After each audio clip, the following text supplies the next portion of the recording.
What's up, everybody, and welcome back to yet another installment of Ask PJ Braun here at Blackstone Labs. What's up? I was just getting that on my Insta story real quick. Had to throw that up on the gram, you know what I'm saying? I mean, I know those of you listening won't be able to see this until the video comes out, but I mean, like, that's just a great shot right there. At a keg party, just playing flip cup. That's pre-workout, man. Oh, okay. That's pre-workout.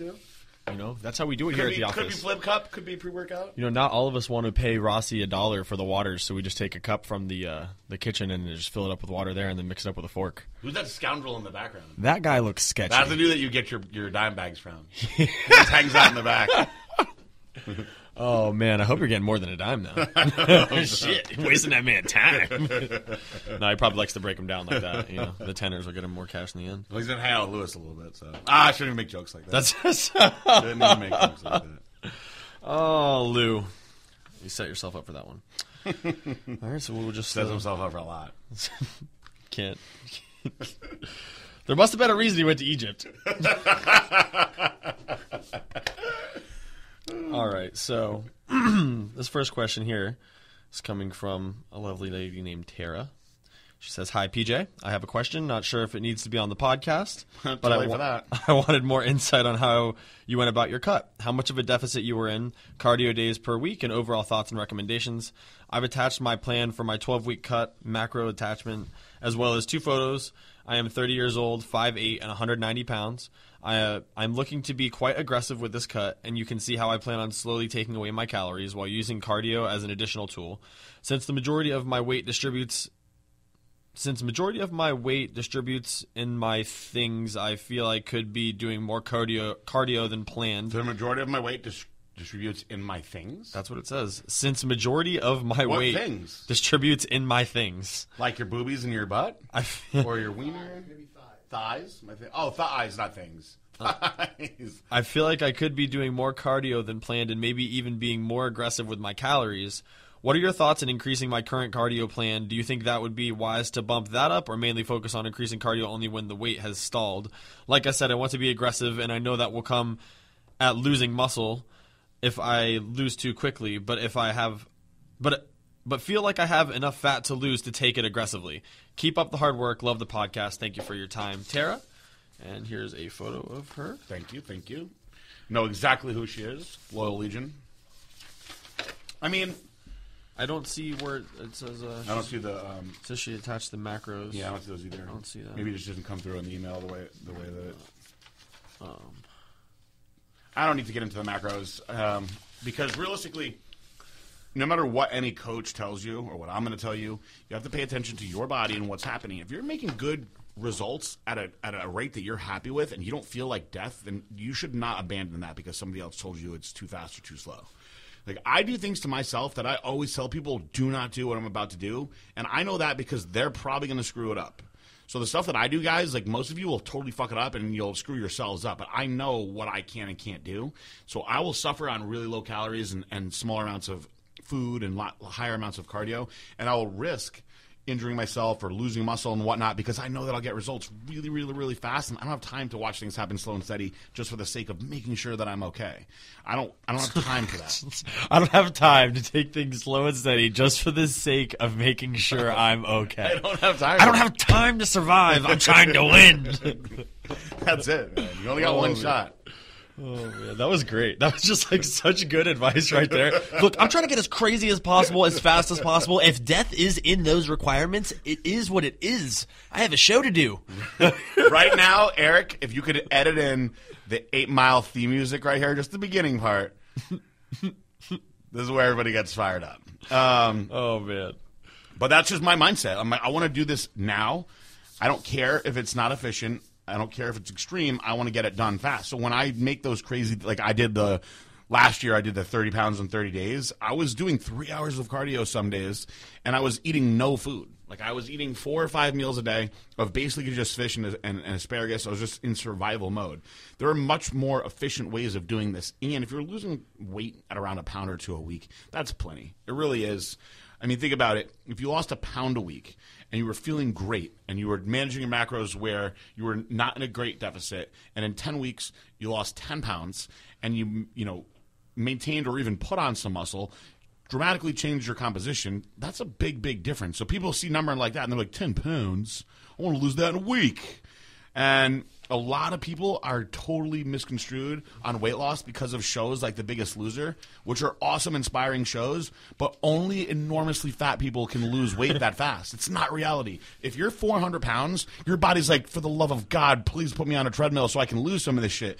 And so when you see them dropping monstrous amounts of weight, and they're like, oh my God, like Coach Jenny or whatever the fuck their names are, so good, and this is the mean one to get some lose weight faster, all of them are going to lose weight just from walking from the couch to the refrigerator because they're sedentary and they haven't been doing anything. So it's not reality. If you take a person that's in decent shape with a little bit of a belly or maybe some extra things or thighs like you have, like changing your diet around the right way, you're going to get results much slower. But at the end, if you're very, very happy with what you're doing and you feel good and you know that you're healthy by really simply just your mindset, and on top of that, getting blood work done and knowing that you're healthy, that's really like the true victory in what you're measuring. Now, I can teach people all the time on here. Like, Rich Piana put out a lot of dumbass information, right? For all these people that love Rich Piana so much. I'm sorry, but he was not a very bright guy at all. In fact, he was kind of a fucking idiot. And he would put some shit out that people would be like, oh my God, Rich Piana said to do this many diuretics, and that's how you get shredded for shows. Like, most of the stuff that he put out, I would scratch my head out like, whoa, why is he putting this information out? But a lot of people would do it, and they would get good results. So I'm not going to sit here on the radio show and tell you guys the things that I've done to myself with or without steroids, or with crazy fat burners and whatnot, for you to go get crazy results, because I'm against people doing things dangerous. But I will tell you, I'm not afraid myself of doing that kind of stuff. I'm not going to tell you to go do dangerous shit. I won't. I never want you guys to do a lot of the things that I do. But I'm going to do some dangerous ass shit. So, do as I say, not as I do. Please. For the love of God. And to add to that, I think is also, like you said about the Biggest Loser, when you take, somebody like that's so far gone in the opposite direction, it would be this kind of the same thing if you took somebody who was super anorexic or like had bulimia or something that hasn't had food really or any nutritional value that they really require in a couple of weeks. If you gave them a pizza a day, yeah, they're going to start throwing on mad weight. But when you're somebody that's, either, a guy like me that wants to put on 10 more pounds, that's going to be a lot harder than somebody who weighs 135 pounds that hasn't eaten in 6 weeks. It's dramatically different. It's the same thing. If somebody's super overweight, you put them on a treadmill, like you said, the weight's going to start dropping off. But if you're, a semi-conditioned athlete like she is, by no means in bad shape, like you're right in that mid-zone where it's going to be, those small changes over time that lead to a bigger picture. If you want to, be real precise with it, and you can get somebody that can do a skin fold, and a 9-spot skin fold where it's the same person doing the same spots each time, there's still a degree of error on that, but you can actually measure where your body is holding fat in those different places. Now, a lot of the new science guys are so inaccurate. My calculator, phone, computer tells me how to measure my body fat by breathing on it. And look, there are apparatuses now that can do some crazy stuff for measuring your body fat. But if somebody really knows what they're doing with a skin fold and takes those calipers and pinches the same spots the same way each time, you measure those calculations. I used to do this for my first 4 or 5 shows, and I used to do it with all my clients. You can actually see where the fat is being distributed less or more in different areas and where it's coming down. I think that's a fun and accurate way to measure progress. I hope that helps a little bit. And on top of it, you said you have 12 weeks to go, so it's not like you don't have time. Yeah. Next question says, hey, PJ, this is a question that might stir up some controversy. We like that. It's about Redcon 1. Wah, wah. It says, why would somebody start a supplement company and completely market it around the military when the person who started the company has never served in the armed forces himself? I find it odd. It to me looks like the person simply uses the military as a sales pitch to sell products under the armed forces umbrella. Yeah, it's marketing, It's like I've never had a pink Corvette, but if I wanted to sell some, I'd probably have Barbie driving around in one and be like, hey, look at my girlfriend in her pink Corvette. He wanted to sell to the military, so he started a fake military-based company. Difference there being, nobody cares about stolen valor with the Barbies. True. Some of these people, they want it to be run by somebody just like them. I agree, and I think that with Blackstone, I try to bring in people that are in different demographics that can be used as inspiration for all these demographics, and I never try to present myself to be somebody that I'm not. which is why I have champion bodybuilders, because I don't view myself as a champion bodybuilder, and why I also bring in the attractive girls. We've got Sam is a powerlifting champion. We've got John Bartolo with the guns. We have different people in different categories that can inspire people, and we got Shelby Dewitt playing video games and things like that. Exactly. We're all over it. I'm not going to ever try to pretend to be something that I'm not. I do support people going after what they like and what they believe, and that's what Blackstone Labs is all about. We like a lot of shit. We like cars and boobs and girls and butts and good food and porn and fucking America. And we put all that stuff out in our ads. I'm not going to try to be one thing. We're going to be, we're the military company. I mean, honestly, sometimes people like Aaron, he's just a fucking fake loser, and he's got nothing to bring to the table. He's a smart guy. I guess he brings that to the table. He's really, really smart. He's good at scamming people. So he figured, I'll scam out on this military community by copying Blackstone Labs' good products and just marketing them to this putting some digi camo on the bottles. And congratulations on being super original. All right, well, that's enough. I want to talk about that guy. All right, I'm going on to the next one. Says, hi, Aaron. Says, hi, this is Achilles the Great.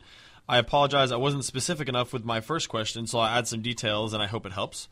One thing to keep in mind when I made the transformation from 150 to 193 is that I grew height-wise during that 2-year period, so some of the weight gain was due to my growth spurt.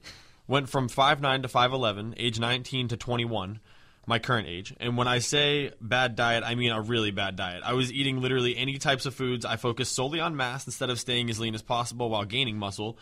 I mostly ate fried foods and junk food in general. More power to you. Oh, yeah. No planned diet whatsoever. I did mostly powerlifting workouts, but often overtrained and didn't work out smart. Somehow I managed to get a lot stronger regardless. It's hard to know how much muscle I actually gained, but I would assumed a lot since I was much thinner at 150-ish and couldn't lift nearly as much at that weight. I gained most of the fat in my stomach, but everywhere else, legs, arms, etc., didn't change much as far as fat gain. If I had to guess my body fat based on looks, I'd say it was about 16 to 17%, but that's just a guess. As I've done bodybuilding these past 6 months, I lost some fat progressively, mostly with a clean diet of fish, turkey, beef, oats, rice, etc., and some cardio. I eat 180 plus grams of protein each day. I'm now much leaner at 186. I'm probably 12 to 13% body fat, having lost a lot of fat and replacing it with muscle. The reason I know I replaced it with at least some muscle is because I've gotten bigger and stronger, and in the process of losing fat. Same with how I don't know how much muscle I gained in those 2 years. I don't know how much fat I actually lost since I didn't track it with a DEXA scan or anything related. But judging by looks, it was a lot, enough to where I didn't have a belly anymore. Had visible abs and arms, shoulders and legs all got leaner as well to where the veins began to show again. I guess my question is, since I didn't train smart the first 2 years of lifting or diet, well, as in I just ate anything as long as it had a lot of calories, would I be able to make consistent gains from here on out? Let's say, for example, 20 pounds more muscle in about 2 years. Another factor is I just train a lot different than I used to, doing much more volume, 4 to 5 sets, 15 to even 20 reps at times. There was a time where I stopped feeling sore after what I was originally doing in that 2-year period, but now I almost always get sore after my new set of bodybuilding workouts, especially leg workouts. I've heard height usually determines how much muscle you can gain in a lifetime naturally, which is why I'm asking if 20 pounds more muscle is a realistic goal since I'm already 186 at 5'11". Reminder, I'm 21 and just finished growing height-wise. Thank you. If you're only 21, you've got many, many years of growing ahead of you, natural or not. So it's so impossible to say how many pounds you're going to be able to grow in a year or 2 years. You might be able to grow 20 pounds more in 5 years or 2 years. I don't know. 20 pounds is a lot, but it's tough to say. You're young and you did a lot of stuff wrong. Stranger things have happened. The best thing that you can do, man, is just keep training hard, keep enjoying it, keep appreciating the process, loving the process. And then I guess submit us a question in 2 years and give us your new updates, and we'll go from there. And, I mean, correct me if I'm wrong here, but height usually determines how much muscle you can gain in a lifetime? Definitely not. No. Like, there's people that are You're 7 gonna look feet that are different. jacked. Yeah, you're going to look different if you've got 200 pounds on a 5'8" frame versus a 6-foot frame, but it's not going to determine how much muscle you can gain. It doesn't matter if the dude's 8 feet tall. If he starts eating in excess of 10,000 calories and working out and doing all these things, he's going to gain muscle. Yeah. There's no you're 7 feet, so you're cut off at 199, bud. You're done right there. Genetically, you can't do it. Yeah, just keep training. You're young. You're a baby still. It's good that you were doing a lot wrong because that's now the more right you have, then you should be getting to the fast track to success faster. And also, just because you're 21 Faster doesn't on mean the that you've finished growing height-wise. No. You may still grow from now to 25, now to 30. Don't sell yourself short, brother.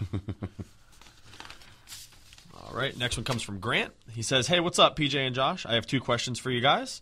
Number 1, if you were not working for Blackstone or in the fitness industry in general, what would you be doing? I love hearing about people's history and how it has shaped them. I grew up wanting to be a chef.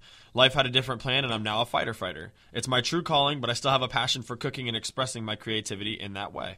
Number 2, if aliens invaded and were about to blow up Blackstone Labs, but you had time to save one product, what are you saving and why? Thanks for being so open and accessible, Grant. Very, very interesting questions. I mean, you probably answer differently than me, which is fine. We'll both give our answers.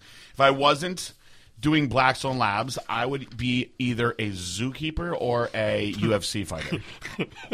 Or both. Or a UFC fighting zookeeper. He's in there wrestling bears.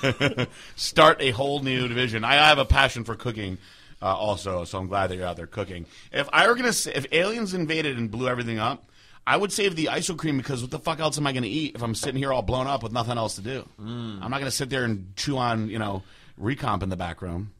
I'm thinking like aliens invaded, like I'm trying to take that brutal force.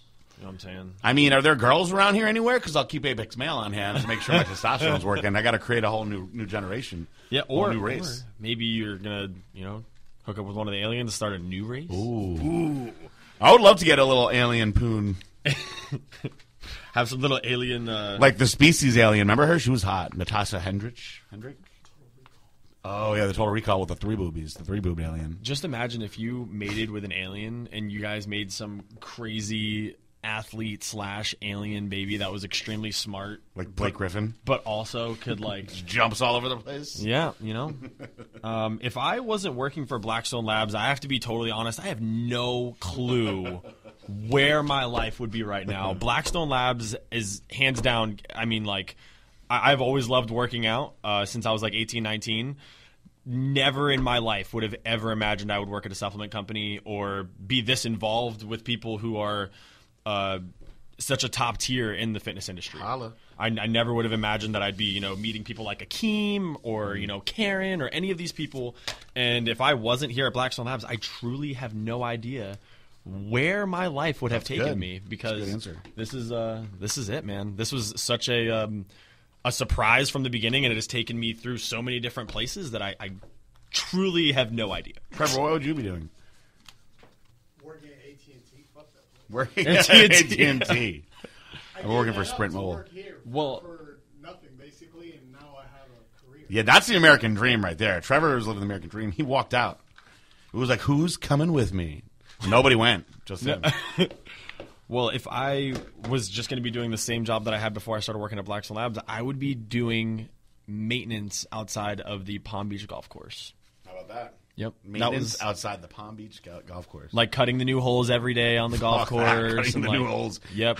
Mowing the grass. There's a machine for those holes, right? Nope. There isn't? No, so there's this big, it's not big. It's about the size of like a post hole digger? Yep. Something like that. But so it's basically the same thing, but it's a perfect circle. Mm-hmm. And it has a blade on the end of it, so you cut the grass, and it goes straight through the grass, straight through a couple layers of dirt. You pull the whole chunk out, and you take that basically like little Earth time capsule chunk, and you put it back in the old hole where the old ball was from earlier that day, and then the new hole is where they're going to play on for the day. Makes sense. And I would do things like that and mow the grass and all that other stuff. Man, it was a terrible job. No, it sounds pretty sucky. And I mean, I would definitely not want to be doing that still. Well, shout out to Blackstone Labs keeping us from doing. Shout out to Blackstone Labs keeping me out of that Florida heat. There you go. All right. Got one from Herod. Is the last one? I think I put his last. Yep. Okay. Moving through them fast today. We like that. Oh, there's old Shelby over there with her shirt that's not reflective right there now on the thing. I mean, that one's all right. That one's all right. Yeah. I mean, we know what it's supposed to look like. That's the thing. I do. So I feel like for the outsiders that it's just, it's a stencil of the BSL on their shirt. Well, and on the website, they'll be able to see. That was another thing that Eric was saying. I don't know if you heard. The photo that I think you were talking about is actually going to be 2 photos. So that way it's a GIF. So you'll see one lit up. Yeah. All right. Next question comes from Hairdav. Hairdav Says this is PJ's favorite person in the world. I feel bad because I've made the questions that have led to the podcast come to tears. Haven't you, though? Thank you for opening up. Today's questions are in much better spirits. Have you ever thought about being the next Michael Jackson and moving to Never Piss Ranch to have even more reptiles, cats, dogs, and a giraffe? Thank you. I love you always, forever, near and far, closer together, everywhere. I will be with you. And multiple emojis. One of them was a unicorn. There's also some watermelons and some grapes. I love it. I don't know. Everywhere I will be with you. Everything I will do for you. I love you always, forever. Yeah, so you should definitely do the Michael Jackson thing. I would love to. By the way, I love Michael Jackson, and I would absolutely let my children sleep in the same bed with him. I don't think any funny business was going on. People might find this to be controversial. You don't think so? No. No, you were just friends. Man. They're all just friends. I'm glad we got this question because, I mean, like, I don't know where I stand on that. I don't know. Macaulay knows. I don't know about all that friendship. I never had any friendships like that. I think he was just a giant child in a scary little, like alien-looking adult body. But, like, I think he never grew out of being, like, a child in many ways. And is it weird on the outside? Yes, it is. Well, like... But I feel like he didn't do anything weird with the children. He was fucking made people's hearts sing with his feet. With his feet. Dude, it was so genuine the way he just said. He made people's hearts sing. Whenever I refer to, like, the ultimate in fame, I often use Michael Jordan, but I often, the most time, use Michael Jackson. When you want to talk about somebody really, really famous, you're like, fucking Michael Jackson. Number one, guaranteed. Michael Jackson? Yeah. Nobody doesn't know him. People are fainting. Yeah. In his presence. Crazy. Whole audience. I'm almost saying it right now, just thinking about him holding blanket over that balcony that one night. Man. I'd still let him hold my kid. Over a balcony with a blanket on their head, or no? He saved blanket. Blanket didn't fall. Blanket's not really his name, right? It's Prince something, right? It's like Prince Blanket.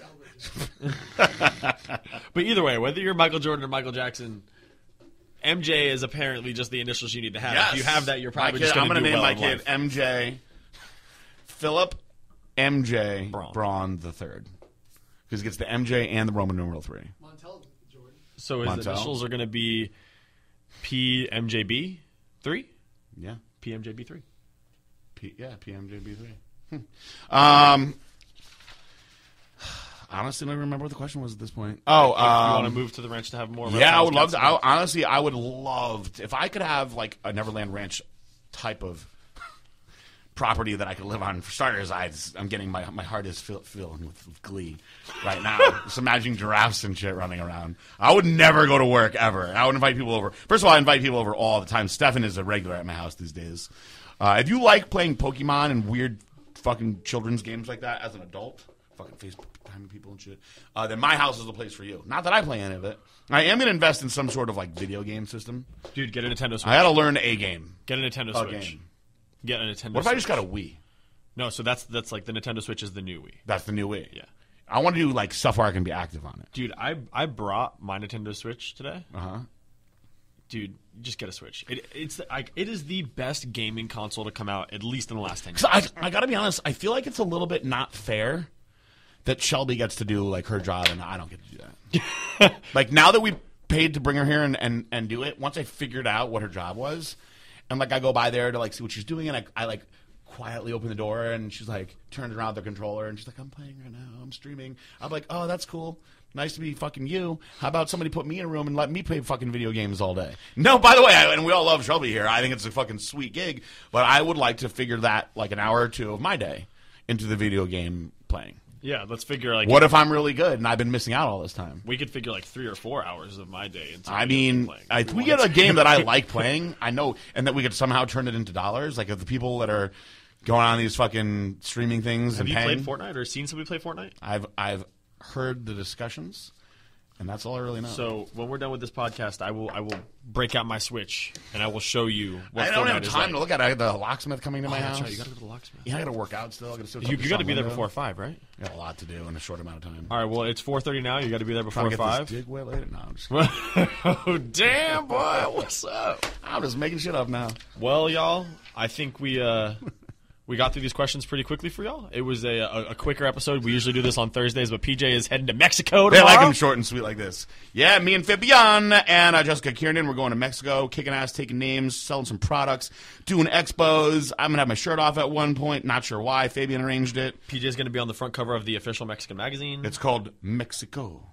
It's this... But, like, it's O. O-H? Mexico. Mexico. And, like, the little thing. What's it called? O-H? Tilde. Mexico. I just made that up. But, yeah, excited. I think it's just called, like, the Fit Expo Mexico or some shit. It's a big event, and it's a 2-day event. I'm getting off the plane and doing photos, apparently. And I'm going to apparently have security like I did in Colombia, which was cool but extremely embarrassing. I'll have to pull up some of those old videos of me walking around with the security guys. Were they like so were the security guys at least like jacked? No. There were just guys with black security shirts standing around me everywhere I went and drawing attention to me where people were like, who is that guy? They're like, why does he have security? Yeah, somebody was like, what is he, like the president? I was like, yeah, of Blackstone Labs. Well, at that point, you know, if it's just two guys wearing black shirts that say security, they're like, first off, who's this big guy that has these little guys guarding him? Maybe he's not that big of a deal. He couldn't even afford some bigger guys. Did the little guys have guns? Yes, they did have guns. Oh, okay, if they had guns, then that's in Colombia. They probably had guns, coke, a couple pre-rolled joints, Lucy's. Who knows? Yeah, so we're going to Mexico. I leave tomorrow morning, and I will be back Sunday, I believe. So due to PJ not being here on our normal podcast recording day and the fact that he has to go to the locksmith, I think we are about ready to shut this one down, and we will end it as we always do with a peace out bye.